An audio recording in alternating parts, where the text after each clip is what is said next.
英語聞き流し10分間、名作リスニング。英語テキストと MP3 ダウンロード、その他の物語は、ホームページよりご利用いただけます。88thpp.com 88thpp.com He wants the lad, said Boz Coges. Good dog. Good dog. I will go over to the lad the first thing at day dawn. For no one but Patrisky knew that Nello had left the hut, and no one but Patrisky divined that Nello had gone to face starvation and misery alone. The mill kitchen was very warm, great logs crackled and flamed on the hearth, neighbors came in for a glass of wine and a slice of the fat goose baking for supper. Alois, gleeful and sure of her playmate back on the morrow, bounded and sang and tossed back her yellow hair. Boz Coges, in the fullness of his heart, smiled on her through moistened eyes, and spoke of the way in which he would befriend her favorite companion. The housemother sat with calm, contented face at the spinning wheel, the cuckoo and the clock chirped mirthful hours. Amidst it all Patrisky was bidden with 1,000 words of welcome to tarry there a cherished guest. But neither peace nor plenty could allure him where Nello was not.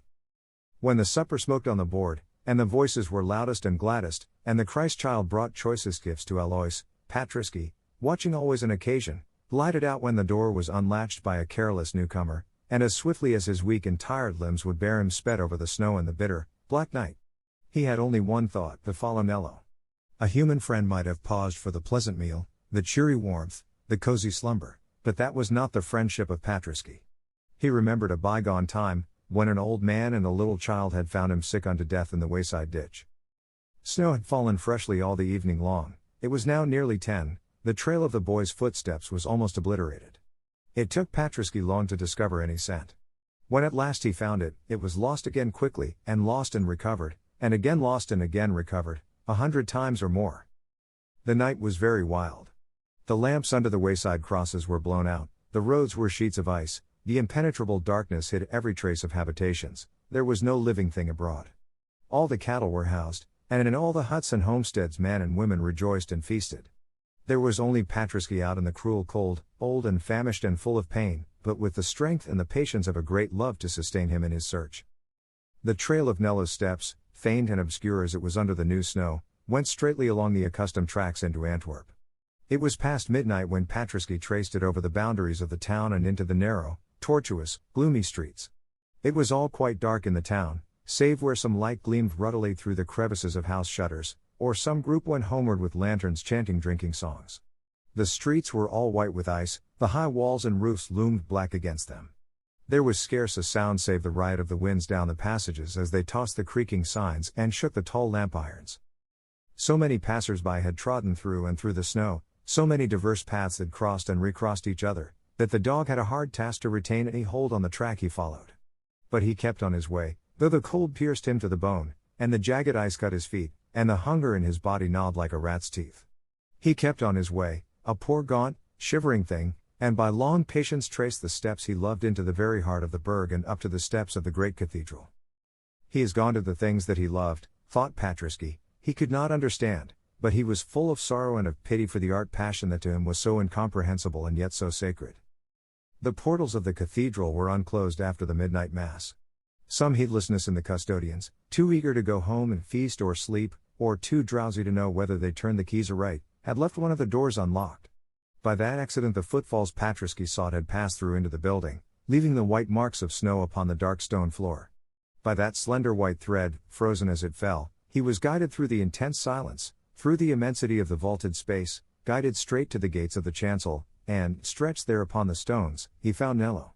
He crept up and touched the face of the boy. "Didst thou dream that I should be faithless and forsake thee?" "I, a dog?" said that mute caress. The lad raised himself with a low cry and clasped him close. "Let us lie down and die together," he murmured. "Men have no need of us, and we are all alone." In answer, Patrisky crept closer yet, and laid his head upon the young boy's breast. The great tears stood in his brown, sad eyes, not for himself he was happy. They lay close together in the piercing cold.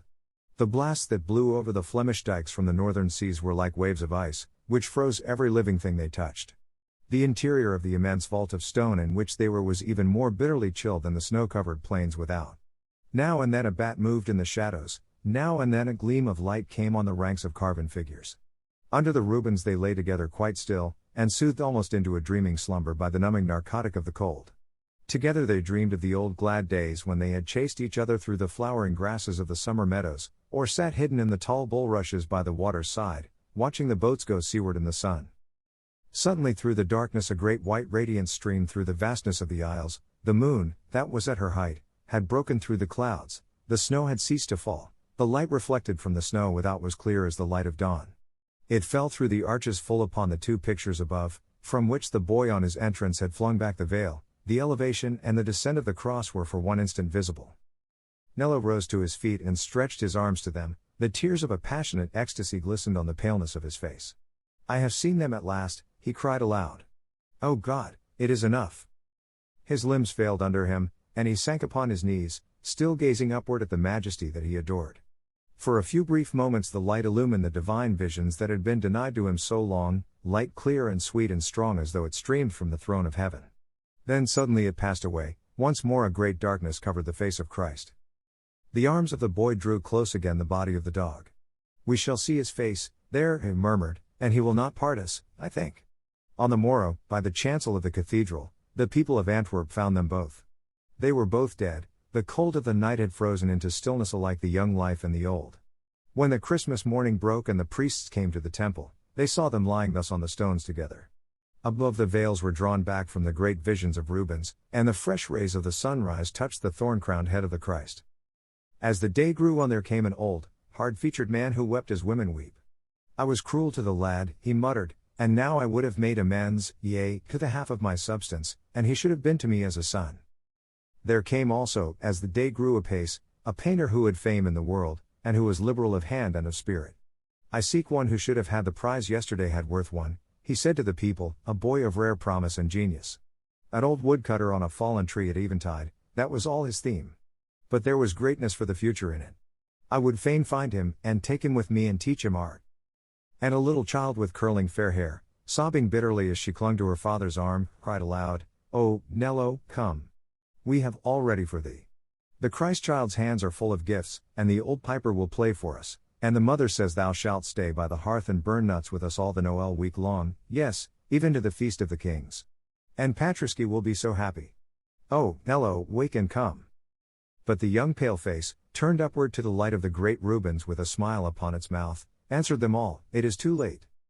For the sweet, sonorous bells went ringing through the frost, and the sunlight shone upon the plains of snow, and the populace trooped gay and glad through the streets, but Nello and Patriski no more asked charity at their hands. All they needed now Antwerp gave unbidden. Death had been more pitiful to them than longer life would have been. It had taken the one in the loyalty of love, and the other in the innocence of faith, from a world which for love has no recompense and for faith no fulfillment.